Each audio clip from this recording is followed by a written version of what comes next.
기도하시겠습니다. 사랑과 은혜가 많으신 하나님 아버지, 오늘도 우리의 발걸음을 교회로 인도하여 주심을 감사드립니다.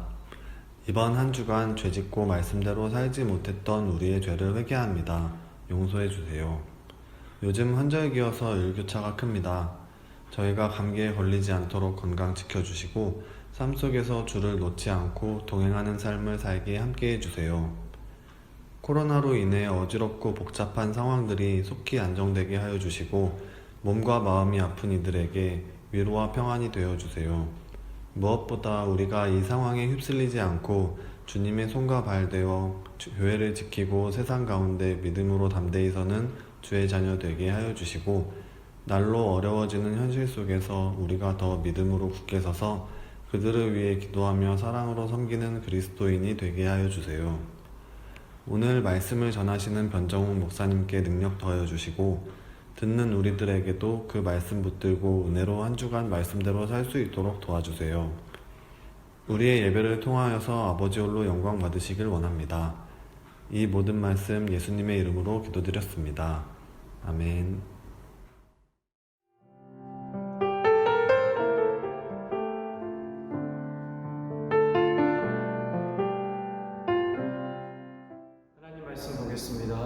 하나님 말씀은 창세기 21장 1절로 7절까지의 말씀입니다.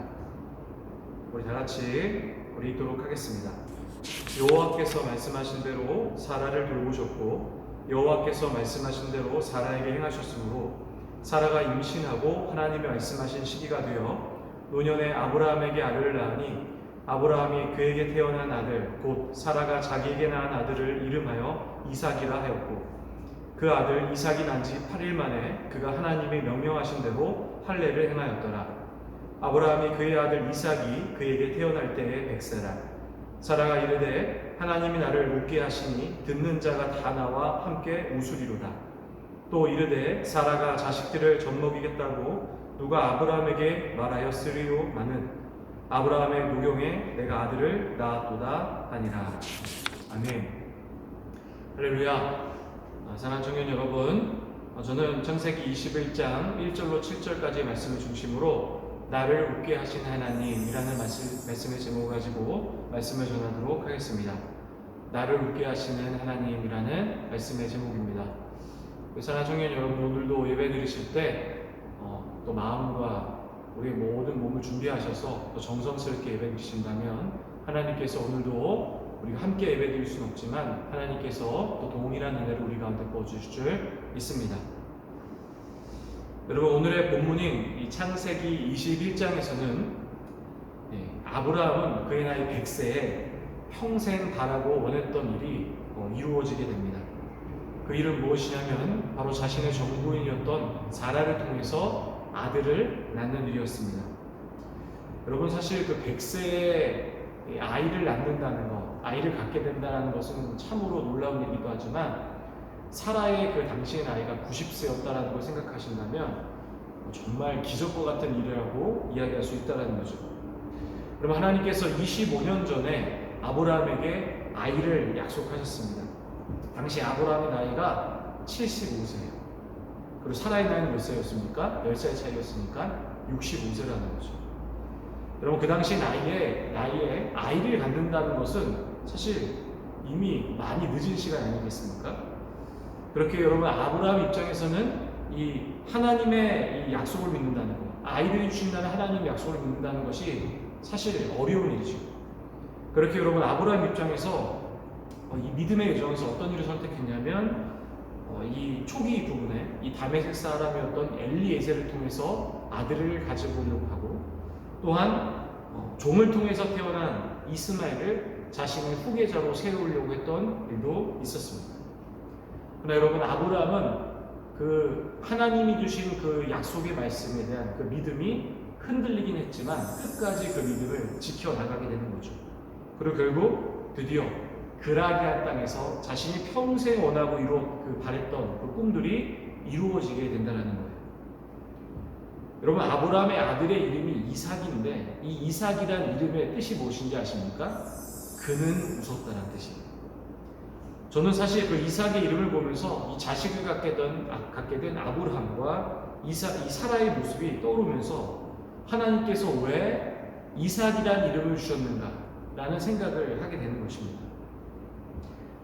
아브라함이 100세에 이 90세인 사라의 몸을 통해서 이 남자아이를 갖는 이 기적과 같은 사건을 통해서 하나님은 우리에게 무엇을 말씀하려고 하셨을까요?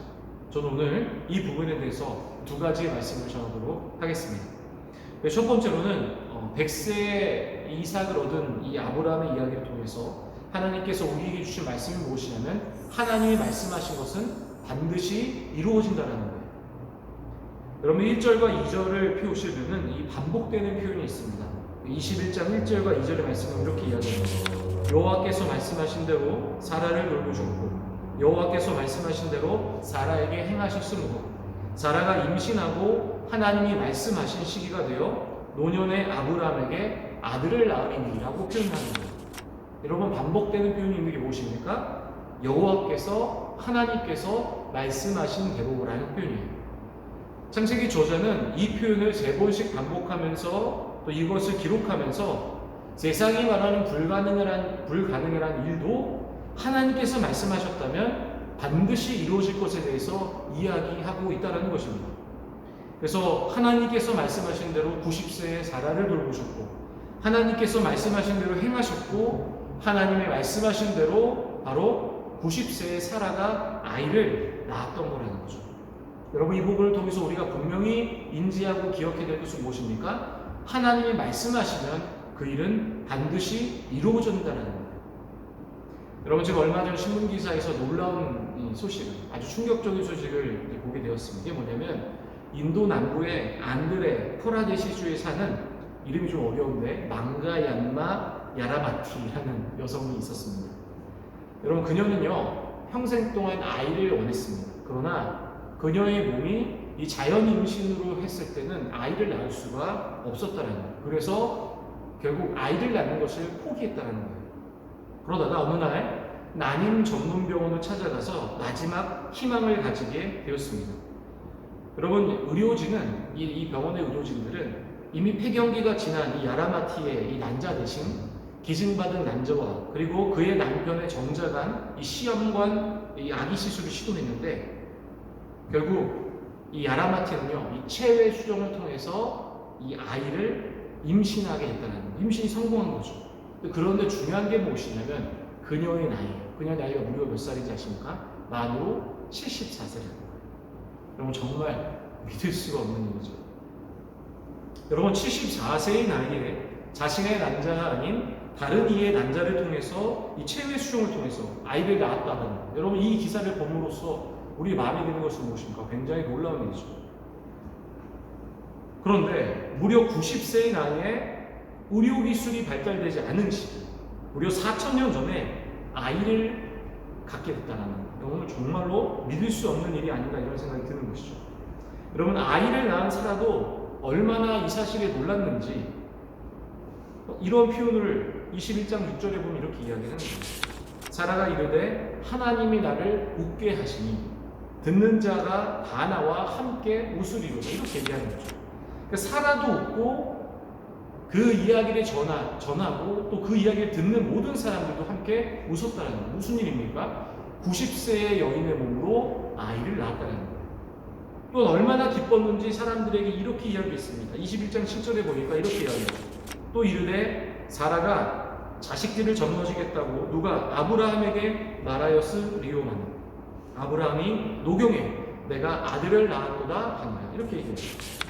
자신이 젖을 먹이고 늙은 아브라함을 통해서 이삭이라는 아이를 낳았다는 것 자체가 자신에게도 너무나도 놀라운 일이라는 거예요. 그만큼 여러분 90세의 나이에 아이를 임신하여 정상적으로 아이를 출산했다는 그 자체가 너무나도 충격적인 일이라는 거죠. 여러분 그렇다면 어떻게 현대 의학 기술로도 불가능한 이 90세 여인이 출산한 일이 어떻게 가능했냐는 거예요. 그 이유는 무엇이냐? 오늘 본문에서 우리에게 이야기하는 것은 바로 하나님께서 말씀하셨기 때문이라는 거예요. 하나님이 말씀하셨기에 그리고 약속을 하셨기에 아브라함에게 이러한 놀라운 축복이 일어났다는 것이죠. 그러면 사람은 입으로 무언가를 말한 것을 잘 지킬 때도 있습니다. 하지만 그 약속을 지키지 못할 때도 있다는 거예요. 그러나 여러분, 하나님은 사람이 아니시죠. 하나님의 속성이 무엇이냐면은 하나님이 말씀하신 그것은 반드시 이루어지고 그리고 성취하신다라는 거예요. 민수기 23장 19절에 보면 이렇게 이야기합니다. 하나님은 사람이 아니시니 거짓말을 하지 아니하시고 인생이 아니시니 후회가 없으시도다. 어찌 그 말씀하신 바를 행하지 않으시며 하신 말씀을 실행하지 않으시냐. 여러분, 그러기에 여러분, 우리가 보는 성경은 매우 중요하다라는 거예요. 왜 그렇습니까? 하나님 말씀인 이 성경은 결국 우리가 시길이 가늠할 수는 없지만 언젠가는 그 일이 반드시 이루어지기 때문이라는 거예요. 여러분, 사람의 관점으로 바라보았을 때는 사람의 말은 지키지 않을 수 있기에 하나님 말씀이 얼마나 중요한가에 대해서 우리가 의심을 품을 수 있다라는 거예요.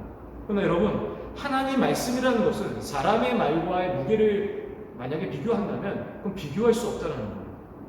하나님 말씀하신 것은 반드시 이루어진다는 것을 우리가 분명히 기억해야 된다는 거예요. 만약 하나님이 내가 너를 축복하겠다 라고 한다면 축복이 이루어지는 거죠.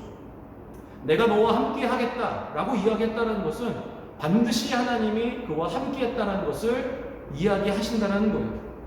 우리는 하나님 말씀을 보면서 이 사실이 반드시 성취되고 있다는 것에 대해서 우리 가운데 기억을 해야 한다는 거예요. 그러면 여러분, 그 정삼회 사랑해라는 이 수필집이 있습니다. 이 수필집을 보면요, 여러분, 이런 글이 담겨 있습니다. 여러분, 이 제목의 글은 소중한 약속이라는 글이에요. 제가 한번 읽어드릴게요. 잘 들어보세요. 나는 24시간 운영하는 제과점에서 새벽 6시부터 오후 3시까지 아르바이트를 한 적이 있다. 아직 해도 뜨기 전이었는데 악취가 나는 청소복을 입은 아저씨 한 분이 들어오셔서 이렇게 이야기했습니다. 저 오늘이 8살 난 제 딸의 생일인데 작은 케이크 하나 포장해 주셨으면 하고 말을 끊었다. 이른 아침이라 아직 판매할 케이크가 없다고 했더니 어린 딸아이와 약속을 했는데 다른 제과점은 아직 문을 열지도 않았으니 어떻게든 만들어줄 수 없냐라고 부탁을 했다. 아저씨의 간절한 눈빛을 저버릴 수 없어서 위층 공장에 연락해 빨리 케이크를 하나 만들어 달라고 했다.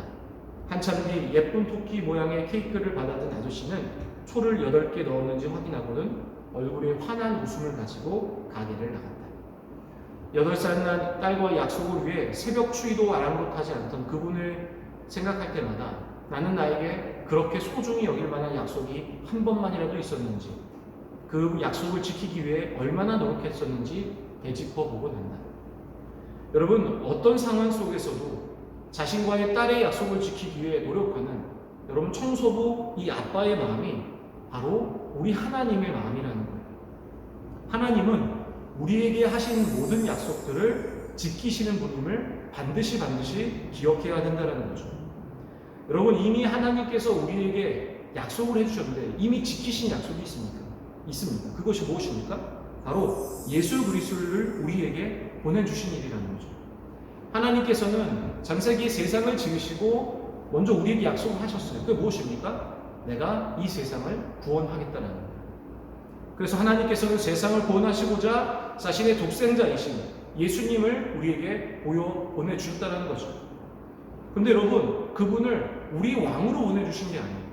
어떻게 보내셨습니까? 바로 하나님은 이 땅에 희생 제물로 보내신 거예요. 보내기가 결코 쉽지 않았다는 거죠. 그럼에도 불구하고 하나님은 우리에게 보내주셨다는 거죠. 요한복음 1장 29절에 보면 이렇게 이야기했죠. 이튿날 요한이 예수께서 자기에게 나오심을 보고 이르되 보라, 세상 죄를 지고 가는 하나님의 어린 양이다. 여러분, 사도 바울은 이 부분을 이렇게 또 다른 관점으로 설명을 하고 있습니다. 로마서 8장 32절에 보면 이렇게 이야기합니다. 자기 아들을 아끼지 아니하시고 우리의 모든 사람을 위하여 내주신 이가 어찌 그 아들과 함께 모든 것을 우리에게 주시지 아니하겠느냐. 무엇을 이야기합니까? 무엇도 주실 수 있는 분이라는 거예요. 자신의 아들도 주셨다면 세상에 주실 수 없는 것이 없다라는 거죠. 여러분, 무엇을 이야기합니까? 다 줄 수 있을 만큼 그의 백성이 소중하다라는 거예요. 여러분, 우리는 성경을 보면서 정말 이런 일들이 나에게 이루어질 수 있을까라는 생각을 해본 적이 있다라고 생각이 듭니다. 저에게도 그런 경험이 있죠. 또 각자 우리 자신에게 하나님이 어떤 말씀을 또 새해마다 또 어떤 때마다 우리에게 말씀을 주시는데 그 일들이 내 삶을 통해 이루어질까라는 의구심을 품을 때가 있다라는 거예요. 그러나 여러분 오늘 본문은 우리에게 분명하게 이야기하는 것이 있습니다. 그게 무엇입니까? 하나님의 말씀은 우리가 생각한 시기와 다를 뿐이지 반드시 이루어진다라는 거예요. 사랑하는 청년 여러분, 모든 것을 이루시는 그분이 말씀하신 모든 것을 이루시는 그 하나님을 믿으시기를 부탁을 드립니다. 또한 여러분 우리에게 주신 그 편지인 성경을 신뢰하시기를 부탁을 드립니다. 여러분 두 번째로 100세의 이삭을 얻은 아브라함의 이야기를 통해서 하나님이 우리에게 주시는 메시지는 무엇이냐면 하나님 말씀대로 살아가는 자에게 진정한 웃음, 바로 행복을 주신다라는 겁니다. 여러분 세상 사람들은 자신의 인생의 웃음과 행복을 얻기 위해서 무엇인가를 찾고 그리고 갈구하고 또 그 일을 하며 살아가죠.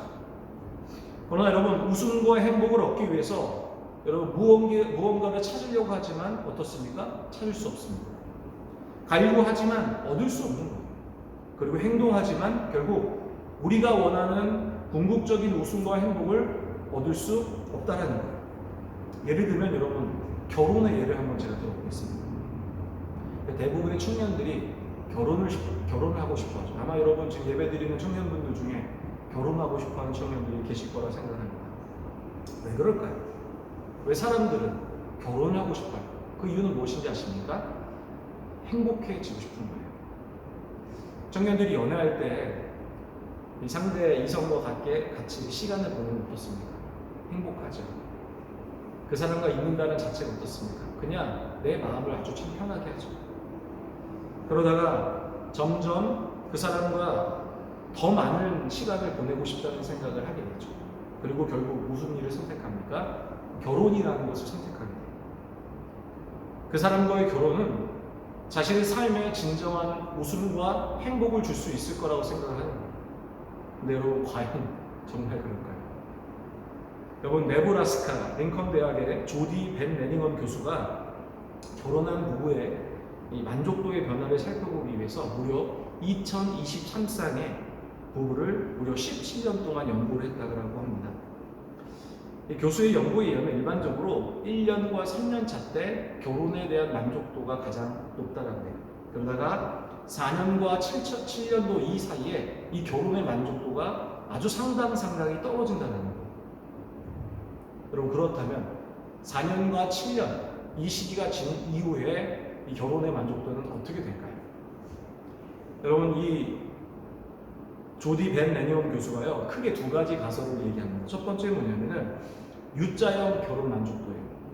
그러니까 7년 차가 지나면은 아이들이 자라고 독립도 하게 되고 그리고 육아에 쓰는 시간이 없어지고 결국 부부끼리 보내는 시간이 많아지기 때문에 결혼의 만족도가 오를 거라고 하는 가설, 첫 번째 가설이에요. 두 번째 가설은 뭐냐면 S자형 가설이에요. 이게 뭐냐면 그들은 U자형, 다시 행복해질 거라는 것에 반대해요. 아이들이 독립하는 것이 어느 정도 도움은 되지만 그래도 결혼의 만족도를 올릴 수는 없다는 거예요. 여러분 그렇다면 두 가지 가설 중에 어떤 가설이 진실일까요? 여러분 17년 동안 2023쌍의 부부를 통한 연구 결과의 정답은 무엇이냐면 바로 두 번째 S자형이었습니다. 안타깝게도 결혼의 만족도라는 것은 점점 떨어질 수밖에 없다는 거예요. 청년분들이 우리 사랑하는 신자 청년들이 만약에 행복을 위해서 이 선택한 결혼이라는 것 이것을 생각한다면 결코 이 결혼이라는 것이 행복을 보장할 수 없다는 거죠. 물론 여러분 케이스 바이 케이스죠. 경우에 따라 다를 수는 있다고 생각하지만 일반적으로 봤을 때는 결혼이라는 것은 만족도가 오를 수가 없다는 거죠. 그럼 물론 오해하지 마세요. 청년들이 결혼하지 말라고 시집가에서 오래 있으라고 하는 말이 아니고요. 아마도 저랑 대화를 하시는 많은 분들은 제가 얼마나 결혼을 추천하는지를 잘 알고 계실 겁니다. 여러분 제가 말하는 요지는 그것이 아니에요. 결혼이라는 어떤 방법 자체가 사람의 행복과 웃음을 보장할 수 없다는 거예요. 사실 여러분, 결혼한 어른들은 이미 다 알고 있는 이야기이기도 합니다. 사랑하는 청년 여러분, 제가 그래서 여러분의 인생에 아주 중요한 꿀팁을 하나 드리도록 하겠습니다. 그게 무엇이냐면, 우리 인생의 진정한 웃음과 행복은 하나님의 말씀을 지키어 나가며 살아갈 때 일어난다라는 거예요. 여러분, 하나님 말씀을 지키며 살아가는 사람들에게만 알 수 있는 아주 특별한 행복과 웃음이 있습니다. 저는 그래서 여러분들이 꼭, 저는 경험해 봤거든요. 여러분들도 꼭 한번 경험해 보시기를 부탁을 드려요. 여러분, 아브라함은 믿음의 길에서 수많은 어려움을 지내왔어요. 때로는 굳센 믿음으로 용감하게 그 믿음의 길을 걸어간 적도 있고, 반대로 인간적인 생각 때문에 그 믿음의 길에서 실패를 경험한 기억도 있다는 거예요. 근데 중요한 게 뭐냐면, 아브라함이라는 사람은 하나님 말씀대로 살아가려고 굉장히 큰 노력을 했던 사람이라는 거죠. 제가 시집나에 설교하면서 가장 아브라함이 용감하게 보여줬던 그 일은 무엇이냐면 이거예요. 이 그들라오멜 사건. 그들라오멜이라는 왕 기억하십니까? 그들라오멜 왕이 이 아브라함의 조카였던 롯을 자신의 나라로 강제로 끌고 와요. 종으로 삼는. 그런데 당시에 아브라함 나이가 80세였는데 80세 가까운 나이에 자신의 부하인 314명을 데리고 무려 수만 명의 군대가 있는 군대 진영에 가서 자신의 조카였던 롯을 데리고 왔다는 거예요. 어려웠지만 그는 하나님의 말씀대로 살아가려고 노력했던 사람이라는 거죠.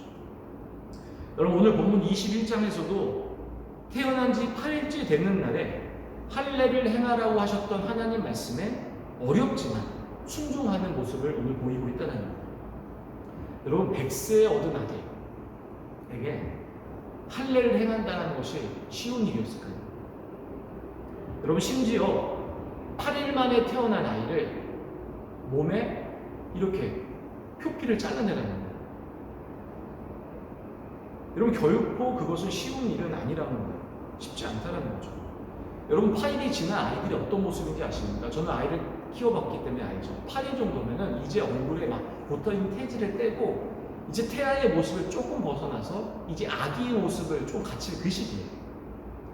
여러분, 100년 만에 얻은 이 8일밖에 지나지 않은 이 아이의 몸에 칼을 댄다는 것이 여러분 결코 쉬운 일이라고 생각하십니까? 여러분, 8일밖에 되지 않은 이 아이의 몸에 칼을 댄다는 것을 잘못 생각한다면 이 생명과도 관련된 일이기 때문에 결코 쉬운 문제가 아니라는 거예요. 어른은 가능했을 수도 있어요. 하지만 어려운 일이죠. 여러분, 하나님에 대한 믿음과 신뢰가 없었다면 그렇게 소중하게 얻은 아들, 이 아이의 몸에 칼을 댄다는 것은 결코 쉬운 문제가 아니라는 거예요. 근데 여러분, 오늘 본문의 4절에 보니까 이렇게 이야기해요. 그 아들 이삭이 난 지 8일 만에 그가 하나님의 명령하신 대로 할례를 행하였다. 아브라함은 어떻습니까? 오늘의 모습을 보니까 이런 거죠.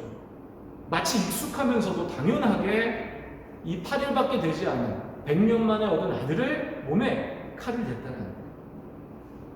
당시의 칼은 여러분 지금처럼 아주 정교하게 만들어진 철로 이루어진 게 아니에요. 그냥 길가에 지나다니고 있던 돌을 날카롭게 이렇게 깎습니다. 여러분, 그렇기 때문에 지금처럼 우리가 수술에서 사용되는 어떤 레서 같이 칼에 대해서 쑥 밀려난 게 아니라 여러분, 돌칼로 이 살을 도려내려고 했다 생각해 보시기 바랍니다. 어떻겠습니까? 결코 쉬운 게 아니죠. 그럼에도 아브라함은 돌칼로 바로 이삭의 몸에 칼을 댔다는 거예요. 저는 여러분, 창세기 저자가 의도적으로 평생의 소원인 이삭을 얻는 모습과 함께 이 어려운 하나님 말씀에 순종하는 모습을 함께 기록하고 있다고 생각해요.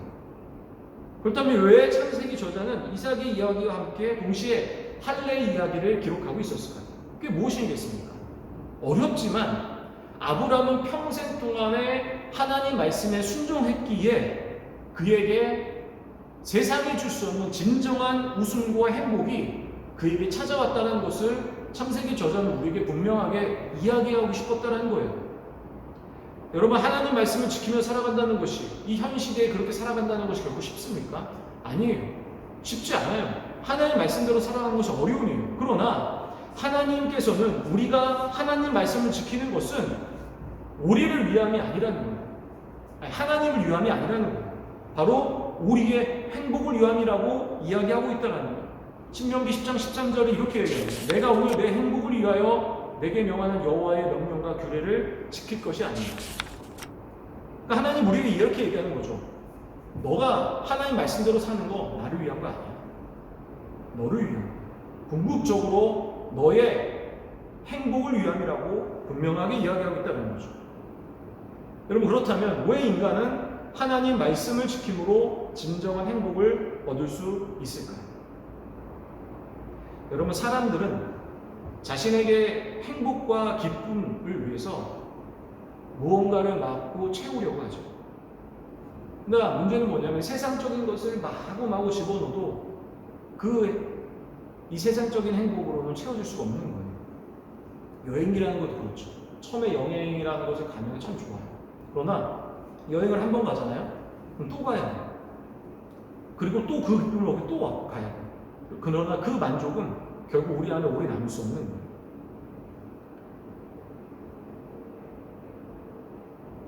왜 사람들은 세상적인 것을 계속 채워넣어도 행복해질 수 없을까요? 이유는 무엇이냐면 인간은 육적인 동물이 아니고 영적인 동물이기 때문이에요.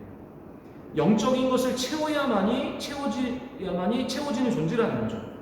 그러니까 세상에 있는 것으로 함으로써 잠시나마 우리에게 채워질 수는 있지만, 그러나 행복하고 싶어하는 웃고 싶어하는 그 욕구는 궁극적으로 우리에게 채워질 수 없다는 거예요. 여러분, 데살로니가 전서에 보면 이런 표현이 있어요. 이게 뭐냐면 이런 표현이에요. 성령의 기쁨이라는 표현이에요. 성령의 기쁨. 성령의 기쁨이라는 표현은 이 말을 통해서 우리에게 줄 수 있는 메시지는 무엇이냐면 이거죠. 인간이 가질 수 있는 진정한 웃음과 행복은 무엇과 관련이 있다는 거냐면 하나님의 영이신 성령과 관련이 있다는 거예요. 다시 말하면 인간의 웃음과 행복은 결국 하나님의 영으로만 가능하다는 것을 우리에게 이야기하고 있다는 거죠. 사랑하는 청년 여러분, 만약에 여러분이 이 땅에서 진정 웃고 행복하게 살아가고 싶습니까? 진정 행복해지고 싶은 충동이 여러분 가운데 있으십니까? 근데 여러분 꼭 기억하셔야 됩니다. 평생 무엇인가로 채우려고 노력하지 마시기를 부탁드려요. 만약에 세상의 것으로 죽기 전까지 채우려고 하던 사람이 아마도 동일한 결론에 아마 이르게 될 거라고 생각해요. 무엇입니까? 세상의 어느 곳으로도 채울 수 없다는 거예요. 사랑하는 청년 여러분, 진정한 웃음과 행복을 위한다면 우리는 하나님 말씀대로만 살아가야 돼요. 하나님 말씀대로 살아간다는 것은 그것은 무엇을 얘기하냐면은 하나님의 영이 우리와 함께 한다는 것을 의미해요. 결국 하나님 말씀대로 살아가는 것은 무엇입니까? 하나님과 동행한다는 거죠. 여러분, 결국 하나님 말씀대로 살아가는 것을 통해서 우리 가운데 진정한 웃음과 행복을 경험할 수 있게 된다는 거죠. 여러분, 하나님 말씀이신 사랑함으로, 또한 감사함으로, 또한 믿음을 통해 오는 참 웃음과 행복을 경험하시기를 주님의 이름으로 축복합니다. 말씀을 정리하겠습니다. 여러분, 생각해 본다면 하나님 백성은 이미 우리 자신의 처지를 바라보며 웃을 수 있는 사람이라는 생각이 들어요. 우리는 이미 행복한 사람이라는 뜻이죠. 신명기 33장 29절에 보니까 하나님 믿는 백성이 이스라엘 향하여 이렇게 이야기합니다. 이스라엘이여, 너는 행복한 사람이다. 여호와의 구원을 너같이 얻은 백성이 누구냐?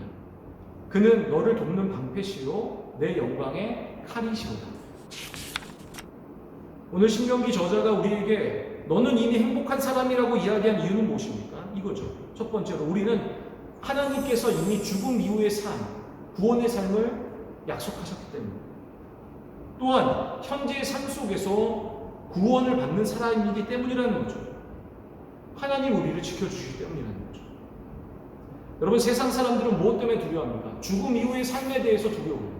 내가 죽음 이후에 어떻게 살아갈까? 죽음 이후에 세상은 무엇이 있을까? 이런 생각하면서 두려워하죠. 또한 현재 자신의 이루어지는 많은 불안의 사건을 통해서 내가 정말 살아갈 수 있을까? 누가 나를 지켜줄 수 있을까라는 두려움 가운데 두려워하며 불행하며 살아간다는 거예요. 그러나 하나님의 사람은 이 모든 일이 이미 채워졌기에 우리는 진정 웃을 수 있으며 행복할 수 있는 사람이라는 거예요. 우리 꼭 기억해야 합니다. 사랑하는 청년 여러분, 우리 모두는 이미 하나님으로 인해서 웃을 수 있는 사람이라는 거예요. 그리고 더 웃을 수 있는 사람이에요. 그럼 우리가 이 사실을 잊지 마시고 이 땅에서 어떤 상황이 올지라도 기쁘게, 감사하게, 행복하게 살아가시기를 주님의 이름으로 축복합니다. 우리 기도하겠습니다. 사랑의 하나님 아버지, 고맙고 감사합니다. 우리는 이미 하나님으로 인해서 기뻐할 수 있는 사람입니다. 또한 하나님으로 인해서 이 세상에 더욱더 기뻐할 수 있는 사람이라는 것입니다. 하나님, 우리가 우리 삶을 돌아보면 내가 정말로 기뻐할 것이 있는가? 내가 웃을 수 있는 일이 있는가? 이런 생각이 듭니다. 그러나 하나님께서는 이미 우리를 웃을 수 있게 하셨고 더욱더 웃게 하시는 하나님이심을 오늘 말씀을 통해서 배우게 됩니다. 하나님, 세상의 꽃으로 채워서 우리 삶을 행복하게 만들려고 하지 않게 우리의 생각을 잡게 하시고 우리가 이제는 하나님으로 인해서 기뻐하고 웃을 수 있는 또 만족할 수 있는 우리 삶이 될 수 있도록 인도하여 주시옵소서. 우리 청년들 오늘도 우리의 삶을 살아가게 될 것입니다. 일주일의 삶을 살아가게 될 텐데 하나님 함께 하시고 주님이 인도하셔서 주님의 그 보호하심으로 안전하게 이 땅에 살아갈 수 있도록 인도하여 주시옵소서. 감사드리며 예수님의 이름으로 기도했습니다. 아멘. 축도하겠습니다. 지금은 성부, 성자, 성령 삼위일체 하나님의 놀라우신 사랑하심과 인도하심과 축복하심이 있느라 또 오늘 말씀을 듣고 우리를 또 궁극적으로 웃게 하시는 또한 기쁘고 행복하게 살아가게 하시는 그 하나님을 의지하며 살아간다고 또 결정하고 살아가기 원하는 우리 사랑하는 시인과 청년 모두 가운데 임하시기를 간절히 축원하옵나이다. 아멘.